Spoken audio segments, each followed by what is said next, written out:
त्रिदलं त्रिगुणाकारं त्रिनेत्रं च त्रियायुधं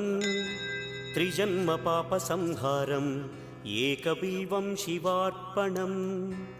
त्रिशाखैः बिल्वपत्रैश्च अच्छिद्रैः कोमलैः शुभैः तव पूजां करिष्यामि एकबिल्वं शिवार्पणम् कोटिकन्या महादानं तिलपर्वतकोटयः काञ्चनं शैलदानेन एकबिल्वं शिवार्पणम् काशीक्षेत्रनिवासं च कालभैरवदर्शनं प्रयागे माधवं दृष्ट्वा एकबिल्वं शिवार्पणम् इन्दुवारे व्रतं स्थित्वा निराहारो महेश्वर नक्तं हौष्यामि देवेश